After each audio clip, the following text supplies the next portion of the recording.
My name is Nora Castellano, and I'm 29 years old. I live in Boston in a small one-bedroom apartment that's barely 500 square feet. It's not much. The kitchen is cramped, the bathroom has old tiles, and my bedroom fits only a bed and a dresser. But it's mine. I pay my own rent, buy my own groceries, and make my own rules. For someone who grew up always being compared to my older brother, that independence means everything. My brother's name is Dante. He's 33, 4 years older than me, and for our entire lives, he's been the golden child. The favorite. The one who could do no wrong.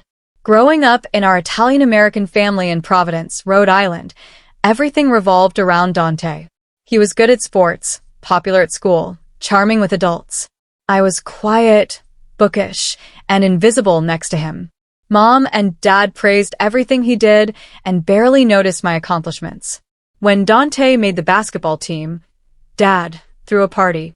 When I made honor roll, Mom said, "That's nice, sweetie," and went back to folding laundry. That's just how it was. Dante went to a state college on a partial sports scholarship and majored in business.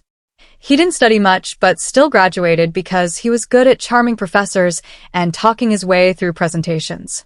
I went to community college and worked 2 jobs to pay for it. I studied accounting because I liked numbers and stability. Nobody came to my graduation. Mom said they couldn't get time off work, but I knew they'd taken a long weekend the month before to watch Dante play in an alumni basketball game. I stopped expecting them to show up after that. When I graduated, I moved to Boston for a job at a mid-sized accounting firm. The pay wasn't great, but it was steady. I found my tiny apartment in Allston and moved in with nothing but a futon, a folding table, and 2 suitcases of clothes. It wasn't glamorous, but it was mine. I didn't need anyone's approval or help. That feeling of independence was worth more than any big fancy place. Dante, meanwhile, stayed in Providence and got hired at a financial services company through one of Dad's connections. He made decent money and spent all of it. He leased a BMW, bought expensive clothes, ate at fancy restaurants, and went on trips to Miami and Las Vegas. He rented a luxury apartment downtown with floor-to-ceiling windows and a view of the river. He posted pictures of it constantly on social media. Everyone in the family talked about how successful he was, how well he was doing, how proud they were. I visited home twice a year, Christmas and Thanksgiving. Every time, the conversation centered on Dante. His job, his car, his apartment, his life. When people asked about me, I'd start to answer, and someone would interrupt with another Dante story. I learned to stay quiet. It was easier that way. I stopped trying to compete for attention I was never going to get. Last April, I got a promotion at work. I became a senior accountant and my salary jumped by $15,000 a year. It wasn't life-changing money, but it was significant for me. I could finally start saving more, maybe travel a little, buy real furniture instead of thrift store finds. I was proud. I called Mom to tell her. She said, "Oh, that's wonderful, Nora." Then, barely 2 seconds later, "Did you hear Dante's company is sending him to a conference in California? All expenses paid." I said I had to go and hung up. I sat on my futon and stared at the wall for a long time. I'd spent my whole life trying to make them see me, trying to make them proud. And it never worked. Nothing I did was ever enough. That night, I decided I was done trying. I'd build my life for me, not for their approval. In June, I went home for a family barbecue at my parent house. Dante was there with his girlfriend, a woman named Sloane who wore designer sunglasses and talked about her influencer career. She had 12,000 followers on Instagram, which apparently made her very important.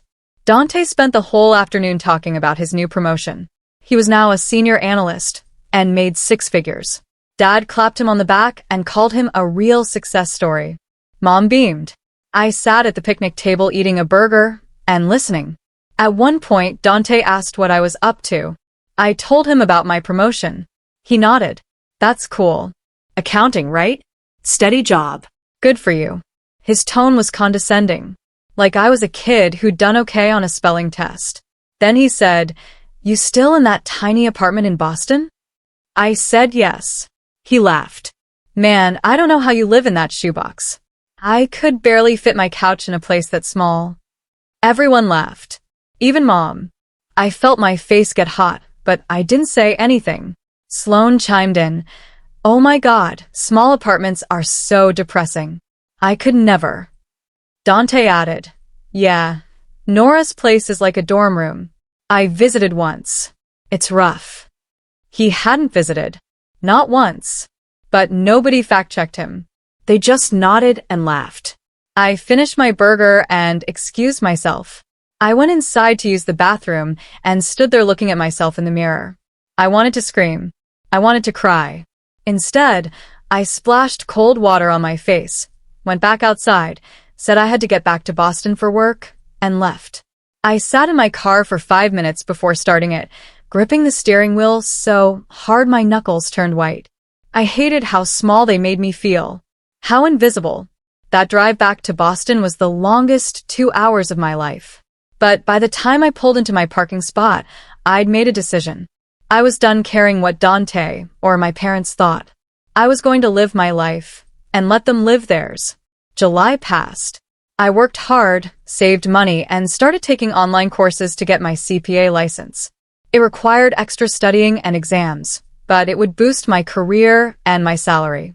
I spent my evenings in my small apartment with textbooks and practice tests spread across my folding table. I was focused, determined. I didn't talk to my family much. Mom called once, and I let it go to voicemail. She didn't call back. In August, I passed my first CPA exam. I celebrated alone with takeout Chinese food and a bottle of wine. I posted nothing on social media. I didn't need validation from people who didn't care. Around that same time, I started noticing Dante's posts becoming more frequent. Pictures of expensive dinners, bottle service at clubs, weekend trips to New York. He looked happy, successful, untouchable. I tried not to look, but it was hard. His life seemed perfect while I was grinding every single day just to move forward inch by inch. I told myself it didn't matter. I told myself I was on my own path, but it stung. In early September, things started to shift. Dante's posts slowed down. Instead of daily updates, he posted once a week. The pictures were less flashy. I didn't think much of it. Then one night in mid-September, Dad called me. That was unusual. Dad never called me. Nora, hey, how are you? His voice sounded strained. I told him I was fine and asked what was wrong. He hesitated. Dante's having a tough time at work. Some restructuring happening at his company. He's stressed. I asked if he was okay. Dad said, yeah. He'll be fine. He always lands on his feet. Just thought you should know. I said okay, and we hung up. I didn't reach out to Dante. We weren't close like that. We barely talked outside of family gatherings. A week later, Mom called. Dante lost his job, she said, her voice shaky. They let him go. Budget cuts. I asked if he was okay. She said, he's devastated. But he'll find something soon. He's so talented. I said I was sure he would, and ended the call. I felt bad for him. Losing a job sucks. But I also felt a tiny flicker of something else. Something I wasn't proud of. Relief. Not that he was struggling, but that maybe, just maybe, he was human after all. 2 weeks later, I got a text from Dante. Hey, can I call you? I said sure. He called within a minute. His voice was different. Quieter. Less confident. So, I'm in a weird spot. I lost my job. And Sloan and I broke up. And I can't afford my apartment anymore. I didn't know what to say, so I just listened. He continued. I'm moving out at the end of the month. I'm trying to figure out my next steps. I might need to move back home for a bit. I asked if Mom and Dad were okay with that. He sighed. They said yes, but you know how Dad is. He's already making comments about me getting back on my feet fast. It's a lot of pressure. I told him I was sorry and that I hoped things got better. He thanked me and hung up. I sat there staring at my phone. Dante, the golden child, was losing everything, and I didn't know how to feel about it. By early October, Dante had moved back to Providence into our parents' house. Mom called me to tell me. She sounded worried. He's really down, Nora. He's applying for jobs, but nothing's coming through yet. The market's tough right now.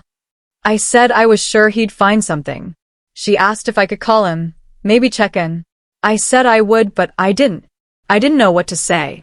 How do you comfort someone who spent years making you feel small? I wasn't angry at him. Not exactly. But I wasn't rushing to help him either. A week later, Dante called me again. I need a favor. My stomach dropped. I asked what he needed. I need a place to stay for a bit. Just a month or two. Dad's driving me crazy, and I need space to figure things out. Can I crash with you? I was silent for too long. He jumped in. I know your place is small, but I'll sleep on the couch. I won't be in your way. Please, Nora. I'm desperate. I wanted to say no. Every fiber of my being wanted to say no. This was the same person who mocked my apartment 2 months ago, who called it a shoebox, who made everyone laugh at my expense. But he was my brother, and he sounded broken. Against my better judgment, I said, okay, but just for a little while, and you need to respect my space. He thanked me over and over. I owe you big time, Nora. Seriously. Thank you. We agreed he'd come up the following weekend. After I hung up, I looked around my tiny apartment, my safe space, my sanctuary, and I realized I'd just invited the person who'd spent years overshadowing me into it. I didn't sleep well that night.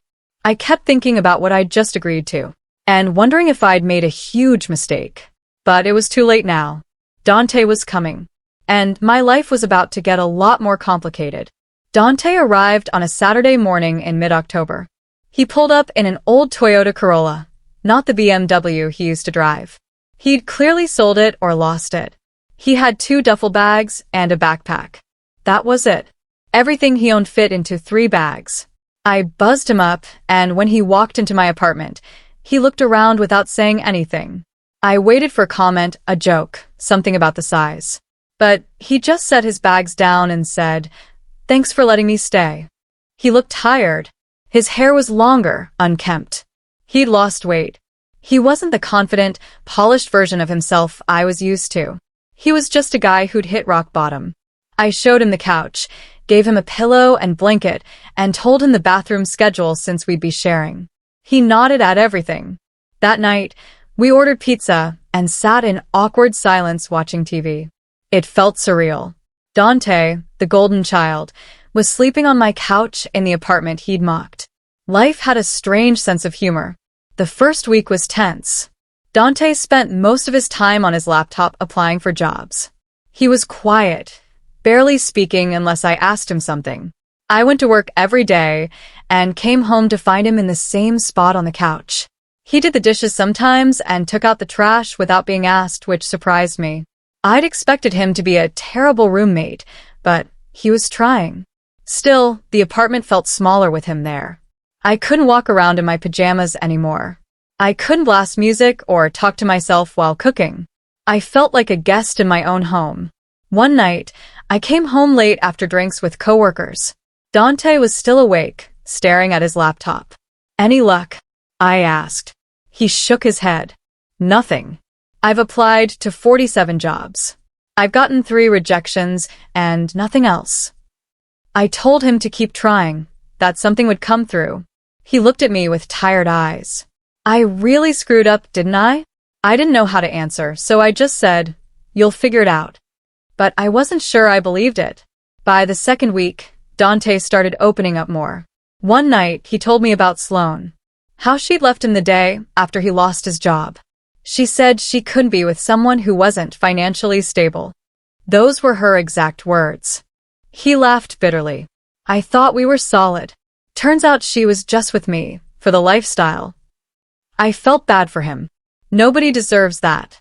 But part of me also thought about how he'd treated me over the years. How he'd never stood up for me when people made me feel small.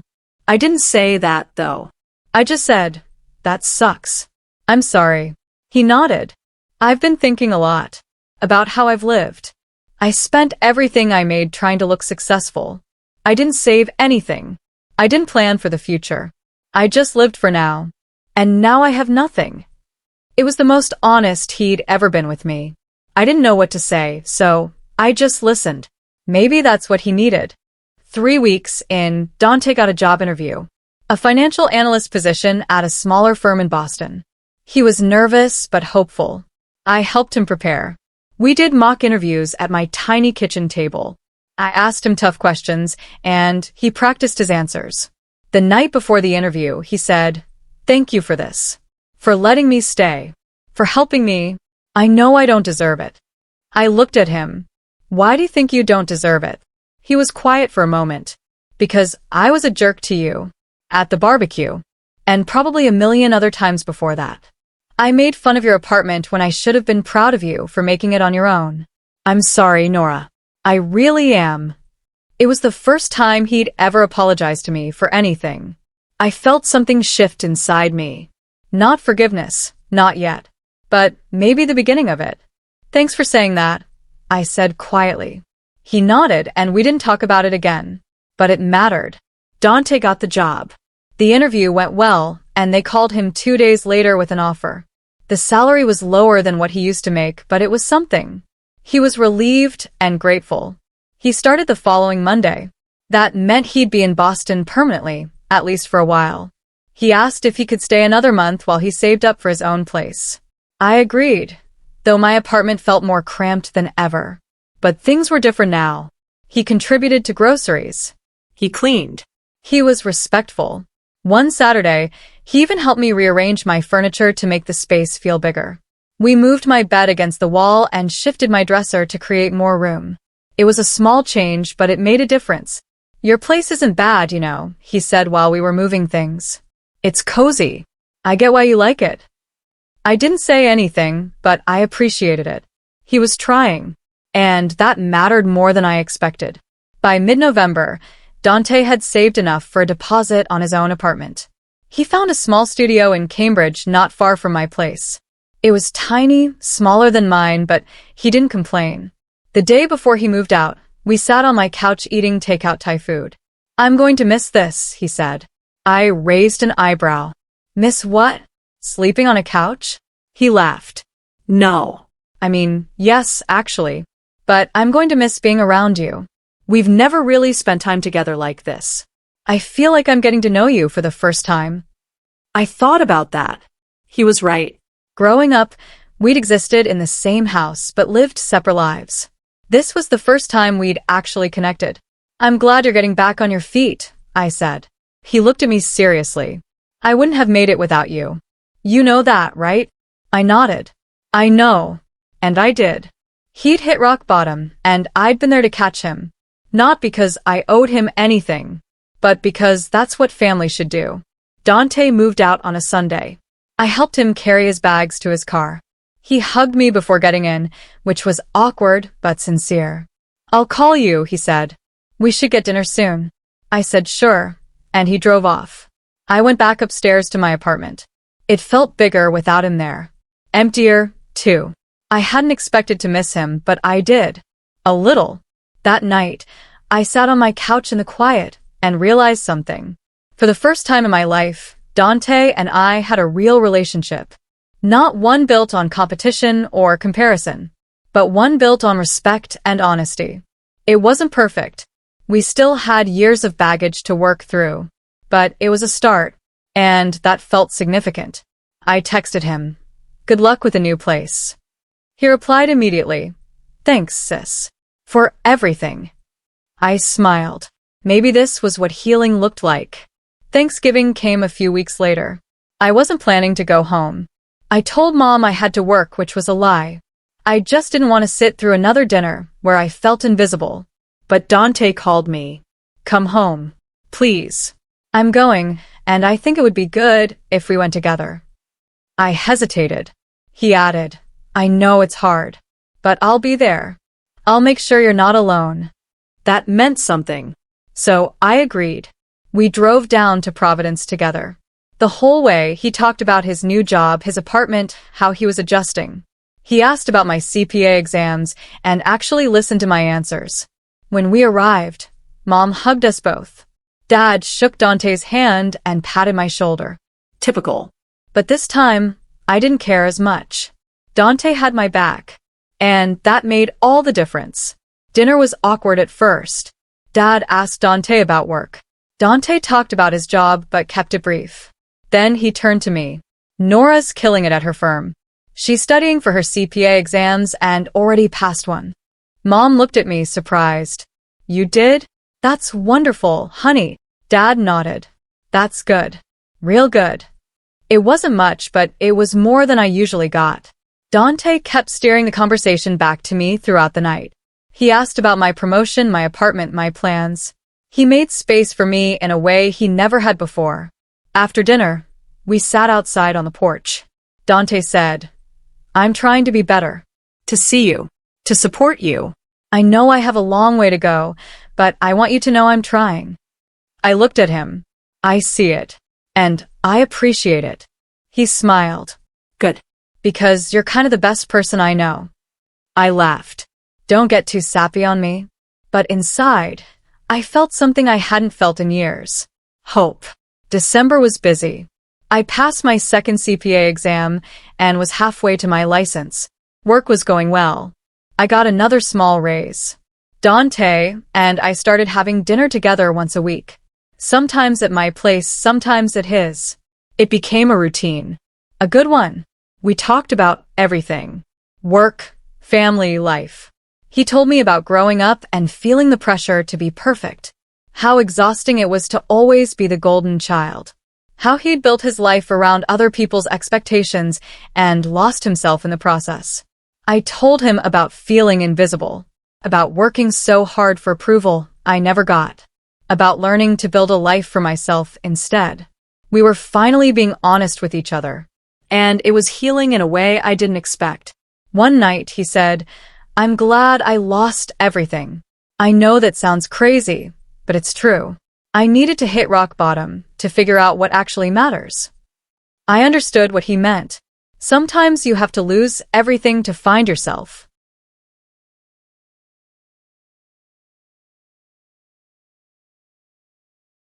Christmas came. Dante and I decided to spend it together in Boston instead of going home. We told our parents we were both working, which they accepted without much pushback.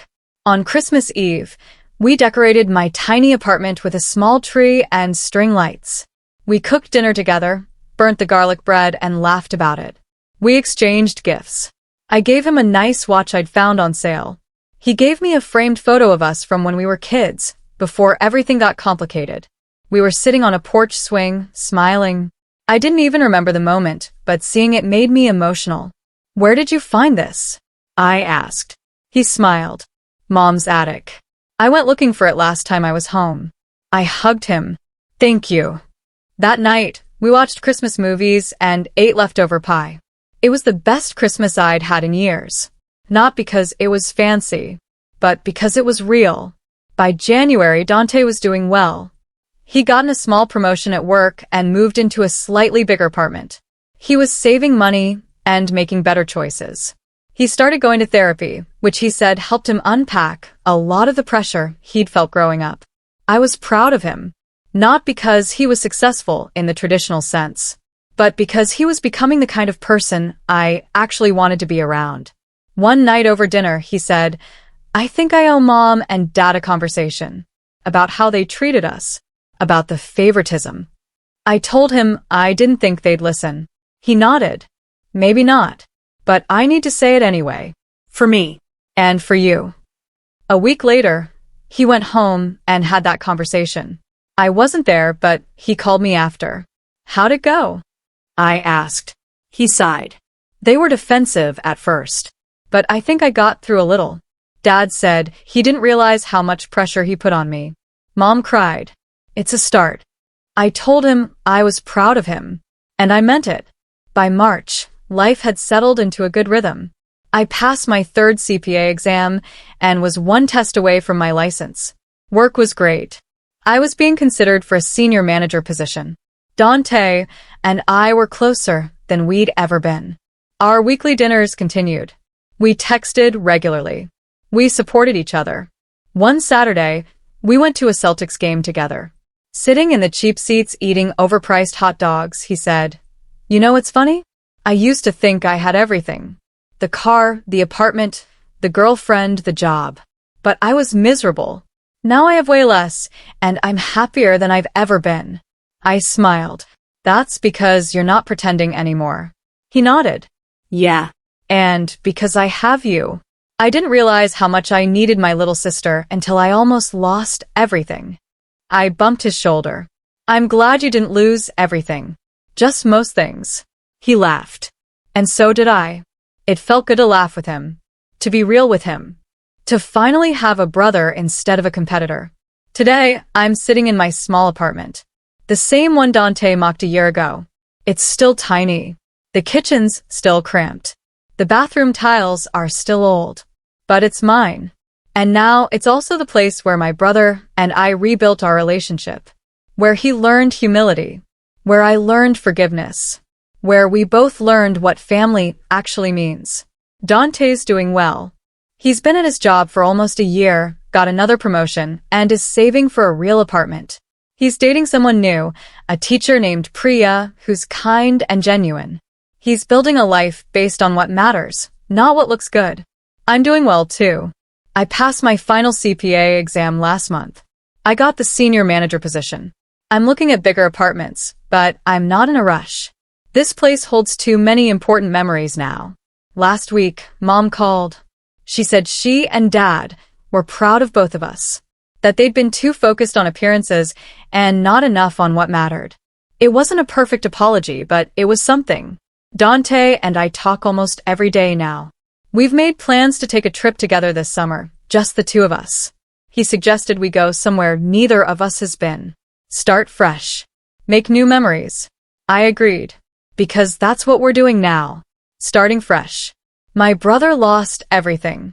And in the process, he found something better. So did I. We found each other. And that's worth more than any fancy apartment, expensive car, or perfect image. That's real. And real is what matters. Looking back now, I realize that Dante moving in wasn't the burden I thought it would be. Yes, my apartment felt cramped. Yes, I lost some privacy. But I gained something far more valuable, a real brother. Someone who saw me. Someone who respected me. Someone who'd been broken down and rebuilt into someone worth knowing. We talk about that summer a lot. About how strange it was. How uncomfortable. How necessary. Dante says it saved his life. I think it saved both of ours. We'd spent so many years trapped in roles our parents created for us. Him as the perfect son. Me as the forgettable daughter. Neither of us was happy. But we didn't know how to break free until everything fell apart. His job loss, his breakup, his move to my tiny apartment. It forced us to be real with each other. To strip away the pretense and just exist as two people trying to survive. And in that survival, we found connection. We found honesty. We found family. These days, I don't care what my parents think as much. I still love them, but I don't need their approval to feel worthy. Dante helped with that. He showed me that even the golden child was suffering under the weight of expectations. That nobody wins when love is conditional. We've had hard conversations with Mom and Dad. We've told them how their favoritism hurt us both. How it created competition instead of closeness. They've tried to do better. It's slow progress, but it's progress. Dad asks about my work now. Mom remembers details about my life. They're learning. And so are we. Dante and I have learned to be siblings instead of rivals. To celebrate each other instead of comparing. To support instead of competing. It's not perfect. We still annoy each other sometimes. But it's real. And real is messy and complicated and worth it. I think about the barbecue last June sometimes. About Dante laughing at my apartment. About everyone joining in. About how small I felt. And I realized that moment was a catalyst. It hurt, yes. But it also clarified something. I didn't need to live up to anyone's standards but my own. I didn't need a luxury apartment or a fancy car to prove my worth. I just needed to build a life I was proud of. A life that reflected my values and priorities. And that's exactly what I did. My small apartment became a symbol of that. Of independence. Of resilience. Of choosing substance over appearance. And when Dante moved in, it became something else too. A place of transformation, of second chances, of redemption. He came in broken and left whole. And I realized I had the power to help him rebuild. Not because I owed him anything, But because I chose to. because that's what real family does. Dante tells people now about living with me. He doesn't hide it or feel ashamed. He tells them it was the best thing that ever happened to him, that his little sister saved him when he had nothing, that her tiny apartment was a mansion compared to the emptiness he'd been living in. He tells them I'm his hero. It's embarrassing and touching at the same time. I don't see myself as a hero. I just see myself as someone who did the right thing, who extended grace when it would have been easier to say no, who chose connection over resentment. And in doing that, I freed myself too. I let go of years of hurt. I stopped waiting for my family to see me and started seeing myself. I stopped measuring my worth against Dante's successes and started celebrating my own. I became whole. Not because of what I had, but because of who I chose to be. Last month, Dante and I drove past my old apartment building. I just moved into a bigger place in Cambridge, closer to work. He looked at the building and smiled. That place changed my life, he said. I glanced at it too. The brick exterior, the narrow windows, the crooked fire escape. It wasn't much to look at. But he was right. Mine too, I said. We sat there for a moment, both of us lost in memories. Then he said, "Thank you for not giving up on me." I looked at him. "Thank you for giving me a reason not to." We drove away after that, heading toward whatever came next. And I realized something important. Life isn't about having the biggest apartment or the fanciest car. It's not about being the favorite or the golden child. It's about the people who show up when everything falls apart. The people who offer a couch when you have nowhere else to go. The people who see you at your worst and choose to love you anyway. Today, Dante's thriving. He has a good job, a nice apartment, and a healthy relationship. But more importantly, he has clarity. He knows what matters. He knows who he is. And he knows he doesn't have to be perfect to be loved. I'm thriving too. I have my CPA license, a great job, and an apartment I actually like. But more importantly, I have peace. I don't compare myself to anyone anymore. I don't wait for approval from people who won't give it. I live for myself and the people who truly see me. Dante's one of those people now. So is Priya, his girlfriend. So are the friends I've made along the way. My life isn't flashy or impressive on social media, but it's real. It's full. It's mine. And that's everything. My brother mocked my small apartment. Then he lost everything and moved into it. And in that tiny space, we both found something we'd been missing our whole lives. Each other. That's not revenge. That's redemption. And it's the best story I've ever been part of.